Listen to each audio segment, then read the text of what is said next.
नमस्कार, मैं हूं अजय शर्मा। गाजियाबाद का इस्कॉन मंदिर इस वक्त चर्चा का विषय बना हुआ है। चर्चा का कारण है करवा चौथ वाले दिन राधा रानी के हाथ में करवा चौथ की छलनी का दे देना। उसके बाद सभी लोगों में चर्चा शुरू हो गई, क्या यह उचित है कि राधा रानी के हाथ में करवा चौथ की छलनी देना, क्योंकि यह त्योहार तो सिर्फ पत्नियां अपने पति की लंबी आयु के लिए रखती हैं। भगवान श्री कृष्ण की पत्नी रुक्मणी थी, लेकिन राधा रानी नहीं थी। इसके बाद से चर्चा का विषय बन गया। इस पे हमने बातचीत की इस्कॉन गाजियाबाद के जनरल सेक्रेटरी अभिराम जी से। देखिए वो क्या कह रहे हैं इस मामले पर। से अभी मैंने भी जिक्र किया राधा रानी का ना, कि उनके हाथ में छलनी है करवा चौथ के समय आपके मंदिर में, वो कदा अपने वेबसाइट पे भी लगाया। तो ये जो नई जनरेशन तो उसको शायद एक्सेप्ट कर रही होगी, लेकिन क्या पुरानी जनरेशन में जो उसने एक्सेप्ट किया इस चीज़ को? एक्चुअली क्या है, डिवोटीज़ क्या है, देखो भगवान को मोर इफेक्टिव वे में प्रेजेंट किया जा सकता है, जिससे कि लोग जितने भी यूथ है, जैसे यूथ से आप किसी को कनेक्ट करना है तो यूथ जैसे एग्जांपल आपको उदाहरण देने पड़ेंगे। तो अगर छलनी अगर ऐसे करवा चौथ थोड़ा बहुत भगवान का चलता है श्रृंगार, अलग अलग मूड में भगवान का श्रृंगार किया जाता है। जैसे कि मान लो नरसिंह जयंती आएगा ना, तो नरसिंह भगवान जैसे थोड़ा सा श्रृंगार किया जाएगा। लक्ष्मण आएगा तो भगवान को धनुष पहनाया जाता है। रामनवमी आती है, इवन जगन्नाथ जी है, उनका मतलब कि कृष्ण ही राम वो सेम ही हो जाते हैं ना। जैसे भगवान द्वापर युग में राम जी वो कृष्ण बन के आते हैं, त्रेता युग में राम जी आते हैं। तो वही भगवान का रूप अलग अलग चेंज किया जाता है मूड के हिसाब से। जैसे गोवर्धन आएगा तो भगवान को गोवर्धन पर्वत उड़ा देंगे। तो वो थोड़ा बहुत चलता है, हल्का फुल्का चलता है, जिससे कि ज़्यादा से ज़्यादा इफेक्टिव लोगों को प्रीचिंग कर सके। तो मेन एक्चुअली क्या होता है ना, देखिए लोग क्या है, लोग जानते नहीं है कि जो देखिए सिद्धांत चेंज नहीं होना चाहिए, प्रिंसिपल जो उसका डिटेल है वो हम चेंज कर सकते हैं। Means principle never be change. जैसे कि मांसाहार नहीं खाना, जुआ नहीं खेलना, व्यभिचार पर स्त्री गमन नहीं करना, है ना, और नशा नहीं करना, ये सिद्धांत आपके कॉमन रहने चाहिए। बट ये जो डिटेल्स हैं, जैसे भगवान की क्या ड्रेसिंग की जा रही है, ये सब ये थोड़ा बहुत चेंज होते हैं मूड के हिसाब से। अब मान लो भगवान को चाइनीज़ में होगा तो हम भगवान को चाउमीन भी भोग लगा देंगे, केक भी लगा देंगे, है ना। तो क्योंकि जिससे कि हर आप देखो, आपने तो बांध दिया ना इंडिया से खाली भगवान को। भगवान तो जगन्नाथ है, जगत के नाथ है, तो खाली इंडिया से थोड़ी बंधे हुए, हर कोई उनको भगवान को नहीं, पूछ वो सकता है। एक चर्चा जैसे हो ये सकती मोर है, कंजर्वेटिव मतलब एक सनातन धर्म में इस तरह की मान्यता नहीं रही हाँ। कि राधा रानी के हाथ में छलनी हो, क्योंकि वो उनकी पत्नी नहीं थी, एक्चुअली प्रेमिका थी। इसलिए इसको लेकर शायद आपके डिवोटीज का कुछ रिएक्शन आया हो, ऐसा कुछ हुआ हो। नहीं ऐसा कुछ, देखिए इतना ज़्यादा लोगों को ये नहीं सोचना चाहिए। लोगों को सोचना चाहिए जो सिद्धांत है वैष्णव धर्म के, सनातन धर्म के, उसको फॉलो करें। वो भगवान के मूड के हिसाब से लोगों को प्रीचिंग करने के लिए किया जाता है। आइए अब सुनते हैं महंत श्री नारायण गिरी जी महाराज को, जो दूधेश्वरनाथ मंदिर से संबंधित हैं। वो क्या कह रहे हैं इस मामले पर। महन जी, सनातन धर्म को किस तरीके से देखता है? देखिए, राधा तो हमारी आराध्य शक्ति है, कोई भोग विलास की वस्तु नहीं है।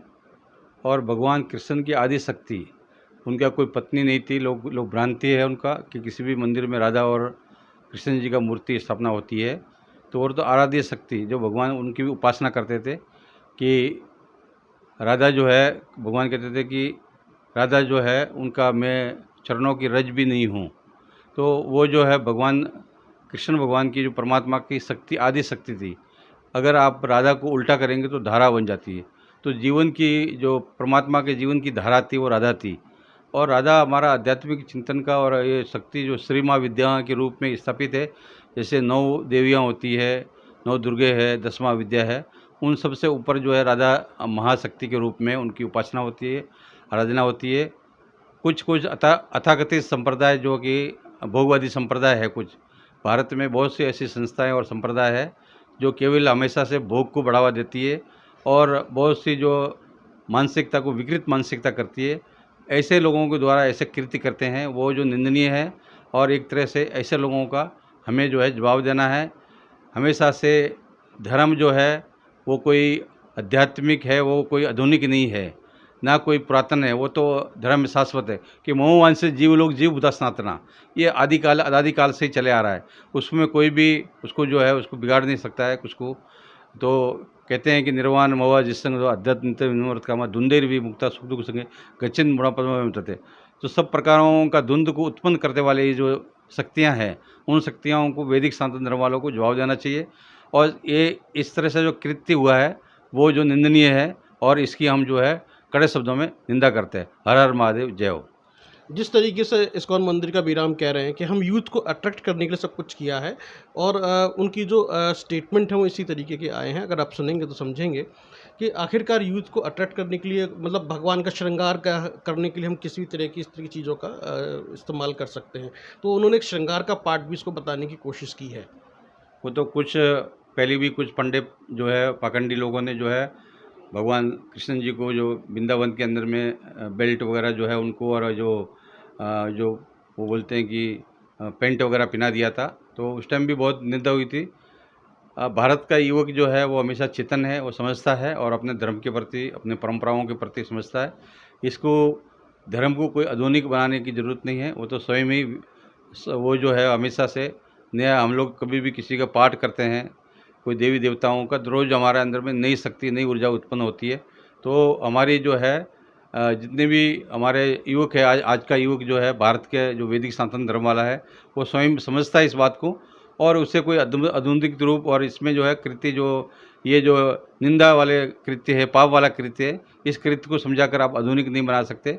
हमको जो है आज भारत के युवक को जो है आधुनिक नहीं बनाना है, हमको आध्यात्मिक बनाना है। आध्यात्मिक शक्ति होगी तो हमारे पास ऊर्जा होगी, शक्ति होगी, हमारे जीवन का संतुलन बनेगा, मानसिक स्थिर, हमारा स्थिर जो है वो सही रहेगा, बैलेंस बना हुआ रहेगा।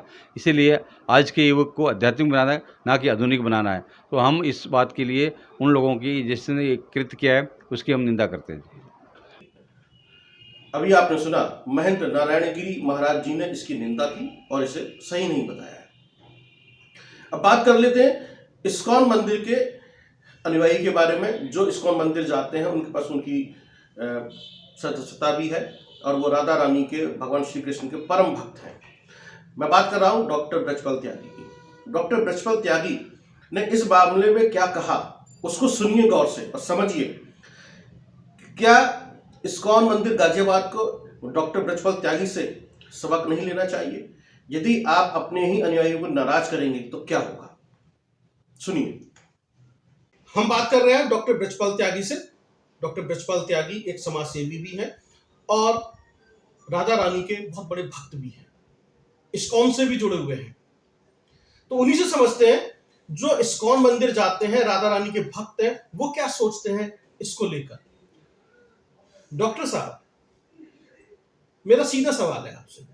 आपने सब कुछ सुना, समझा, किस तरीके से देख रहे हैं अभिराम के इस स्टेटमेंट को जो उन्होंने कहा, और जो आपने सुना और समझा, राधा रानी के हाथ में करवा चौथ के दिन छलनी दे दी गई, जो कि कृष्ण, भगवान श्री कृष्ण की पत्नी नहीं थी, एक प्रेयसी थी। जी, जो हमारी राधा रानी है, इनका एग्जैक्ट रूप क्या है वो आपको वृंदावन जाके पता लगेगा।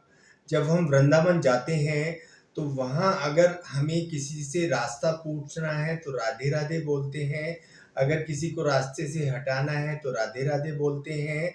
ये हम इसलिए करते हैं कि हमारे शास्त्रों में लिखा गया है कि जो हमारे कान्हा थे, कृष्ण भगवान थे, राधा रानी उनको बहुत प्रिय थी। वो उनकी पत्नी नहीं थी, लेकिन वो उनकी प्रिय थी। और उन्होंने ये भी कहा है शास्त्रों के अनुसार, जहाँ तक मुझे ज्ञान है, कि जो राधा रानी का नाम मुझसे पहले लेगा वो मेरा सबसे ज़्यादा प्रिय रहेगा। लेकिन जो आप मुझे बात बता रहे हैं कि जो छलनी राधा रानी जी के हाथ में दी गई है वो किसी भी डिवोटी ने उस दिन श्रृंगार किया है, इसका मैं 100% इसको कंडेम करता हूँ, क्योंकि राधा रानी जी उनकी पत्नी नहीं थी। ये हमारा जो सनातन धर्म है इसको झुठलाने की कोशिश की गई है। जो सनातन धर्म है वो बहुत ही पुराना धर्म है। 5-6 हज़ार साल पुराने धर्म को अगर हम डिविएट करेंगे किसी एंगल से तो वो चीज़ें बर्दाश्त नहीं की जाएंगी। मैं इस्कॉन का लाइफ मेंबर हूँ और पिछले 25 साल से उसको फॉलो कर रहा हूँ। ऑलमोस्ट सब जितने भी यहाँ इस्कॉन के डिवोटीज हैं उनके संपर्क में भी रहता हूँ। लेकिन ये नहीं कह सकते कि अगर मैं इस्कॉन से जुड़ा हूँ तो मैं उस चीज़ को एक्सेप्ट कर लूँगा जो कि हमारे शास्त्रों में नहीं है। छलनी देने का मतलब ये हुआ कि उस दिन करवा चौथ के दिन राधा रानी जी को उनकी पत्नी के रूप में दिखाया गया और उसको वेबसाइट पे अगर अपलोड किया गया है तो मैं ये रिक्वेस्ट करूँगा यहाँ के जो इस्कॉन के प्रेसिडेंट हैं आदिकर्ता प्रभु कि उसको वेबसाइट से तुरंत हटाया जाए क्योंकि ये इस्कॉन के मान सम्मान मर्यादा का सवाल है। अगर हम उसको अपनी वेबसाइट पे लगा के रखेंगे और ये मीडिया में आएगा तो ये बहुत ही एक रॉन्ग मैसेज जाने वाला है। रीजन सिंपल ये है कि इस्कॉन ने जो 56 साल में कमाया, 56 साल में इस्कॉन ने 800 टेम्पल पूरे वर्ल्ड में बनाए। एवरेज अगर आप मान के चलते हैं तो 14 से 15 टेम्पल पर ईयर इस्कॉन ने बनाए हैं। तो इस्कॉन में कोई एक ऐसा आदमी नहीं है जो इतने टेम्पल एक साथ बना देगा, क्योंकि एक टेम्पल को बनाने में 5 से 10 करोड़ का खर्च आता है। ये सब जितने भी सनातन धर्म को मानने वाले डिवोटी हैं, ये सब उनकी निष्ठा से और जो इस्कॉन के जितने भी मानने वाले हैं ब्रह्मचारी हैं, उनकी मेहनत से ये सब हुआ है। लेकिन एक कोई ऐसा काम करने से हम इस्कॉन को बदनाम नहीं करने देंगे और ये मैं बिल्कुल सीरियसली बोल रहा हूँ। मैं अभयराम प्रभु जी को बोलना चाहता हूँ कि अभिराम प्रभु जी को भी बोलना चाहता हूँ कि इस चीज को अगर वेबसाइट पे है तो उसको तुरंत हटाया। अभी आपने सुना इस्कॉन मंदिर गाजियाबाद के जनरल सेक्रेटरी अभिराम जी को, जो आधुनिकीकरण की बात कर रहे हैं। वहीं दुधेश्वरनाथ मंदिर के महंत नारायणगिरी जी महाराज को सुना आपने, उन्होंने उसकी निंदा की है और भगवान श्री कृष्ण और राधा रानी में आस्था रखने वाले उनके परम भक्त और इस्कॉन मंदिर के फॉलोअर, उसके अनुयायी डॉक्टर ब्रजपाल त्यागी को भी सुना आपने, उन्होंने भी इसकी निंदा की। यानी कि इसकी निंदा हो रही है। यह चर्चा का विषय है। क्या इस्कॉन मंदिर गाजियाबाद को इस तरह की प्रयोगों से बचना नहीं चाहिए? इस तरह के प्रयोग उचित नहीं है, जो कि एक गलत मैसेज दें। भगवान का आधुनिकीकरण मत कीजिए। इस तरह की चलन सनातन धर्म के लिए ठीक नहीं है। आप देखते रहिए डेमोक्रेसी मॉनिटर। धन्यवाद।